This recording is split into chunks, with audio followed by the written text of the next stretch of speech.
Do you want to hear how the Soviet Union took care of its people?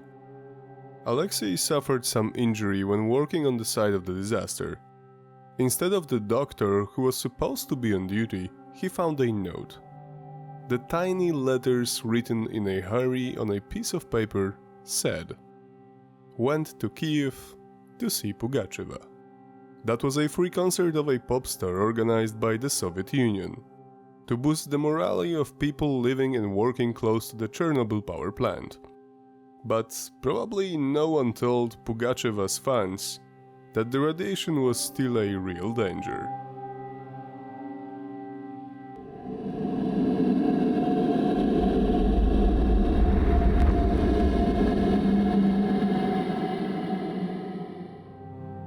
So, you may already know that the famous Chernobyl divers lived long after the disaster and their heroic mission. 2 out of 3 are believed to be still alive in 2024, and one of them passed away from heart disease in 2005. This myth has an unknown origin, maybe to your surprise, but it wasn't the USSR's apparatus that started it. The communist government was completely indifferent to their lives. Well, at least they were not interested in their lives more than in any other liquidator's life. The legend grew fast, and soon the brave power plant workers were presumed dead. Imagine how they felt trying to change people's minds for decades. I think that they just stopped trying. Yet, one of them, Oleksiy Ananenko, said that even in the nuclear science community it was a shock when he met with different teams of people.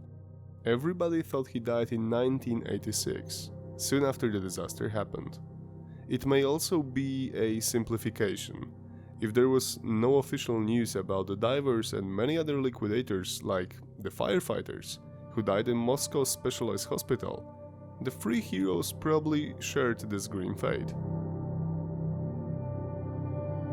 To sum up the previous information, Aleksey Ananenko, Valery Bespalov, and Boris Baranov entered the partially destroyed building of Unit 4. They proceeded into the partially flooded corridors and they found the valves that needed to be opened. Why? To drain the water from the water tanks below the RBMK reactor.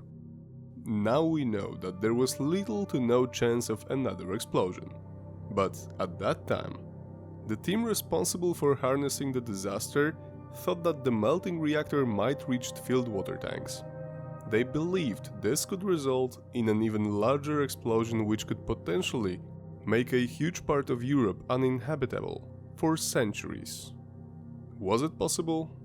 As far as we know it now, it wasn't. Yet, for them, at that time, looking at the partially destroyed Reactor 4 building, they may have been terrified by the sole idea of any, even the smallest chance. That's why they sent the so-called divers on their mission. And today, we are going to clear up some more myths around it, including the HBO Chernobyl series, which has done an overall great job. Yet the depiction of the divers was very exaggerated and even false at some moments. Let's start. Chernobyl Divers. The man behind the myth. Part 3. As you may already know, one of the 3 divers was happy to publicly speak about the events that made him and his 2 colleagues famous, especially after HBO's show aired in 2019. That's one of the reasons why we know now for sure that the 3 liquidators were not suffering like others after their mission. Actually, it was 19 years after the disaster, until 2005, when one of them, Boris Baranov, passed away. As for today, 2 of them, Aleksey Ananenko and Valery Bespalov, are still alive and well. Or at least we hope so, having in mind the Russian invasion of Ukraine. One might think about what happened to them from a medical perspective. We will get to it in a minute or two, but regarding this particular subject, it's interesting to hear what Aleksey had to say about the times when he was still working in the exclusion zone. He and his other friends from the Chernobyl nuclear power plant have stayed on site to help fight the effects of the disaster. They were performing many different tasks. At the beginning, they stayed in some of the abandoned apartment buildings, so you can imagine that they rather have an experience closer to a city survival than arranged by the USSR professional all-hands-on-deck action.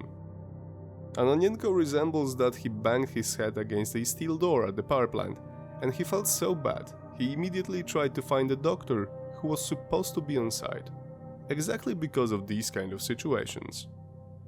Imagine Ananenko's surprise when he found out not a doctor, but rather a note saying that he, the doctor, is sorry, but he went to Kiev to see a charity concert of a Soviet pop star, Alla Pugacheva, organized on behalf of the Chernobyl victims.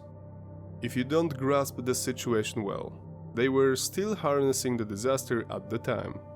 However, the USSR was extremely oversensitive to any criticism, so they tried to appear like nothing that bad was happening. Thus, the concerts or other popular artists' performances were quite regular, both inside the exclusion zone where the liquidators stayed, or in the neighboring areas. Disregarding any safety concerns, the reactor and the radioactivity post. I doubt any of the artists were informed properly about that.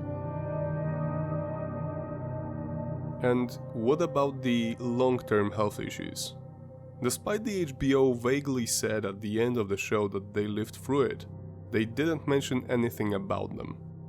Ananenko still is somewhat sad that they didn't contact him during the filming process, as he could have been very helpful. We don't know much about the heart attack that Boris Baranov died of, but keep in mind, he was not exactly a young person. He was 65 when it happened. Well, not that I think he was extremely old, but at that age, heart problems usually happen, and sometimes, unfortunately, they end in death. But Ananenko, thanks to how happily he spoke with every media that reached out to him, was a far better showcase, if I may call it that way. He told a lot about his health and how it changed throughout the years. It was even more interesting because Aleksey worked in the nuclear energy industry, as far as we know, he still is. As he put it, when the disaster happened he was only 26 years old. He did start to have heart problems in 1989, so 3 years later. Because he was working in a nuclear energy facility, he had to check his health on a regular basis. The so-called checkup tests in '89 discovered heart issues which were not present before. So, the only explanation was the radiation. Days and weeks after they descended into the corridors beneath the destroyed reactor hull, all three started to show signs of radiation sickness. Of course, they did not acquire as high doses as some of their other friends, yet the radiation took its toll. As Ananenko said, he always had pale skin on his legs, yet after their mission he developed some black spots there. He didn't remember when they appeared exactly, as it was a longer process. Rather than just popping out, they developed over time. He called it radioactive tan. Because of that, Aleksey filed a resignation and stopped working at Chernobyl nuclear power plant. Oh, and if you didn't know that, yeah, the power plant was working for years after the disaster. The last reactor was shut down over 14 years later, but the site is still guarded and there are a lot of staff who monitor the safety, take samples for testing or conduct research. Thanks for watching this episode. Remember to watch the previous ones if you haven't done so yet. They may be a good source of information and context to what I said in this video. If you have any questions, if you want to share your opinion or if you want to post a suggestion, please do so in the comments section. In the upcoming week I will have more interesting information for you, not only regarding Chernobyl in general, but also our game. So stay tuned. Anyhow, this is the end of the episode, guys.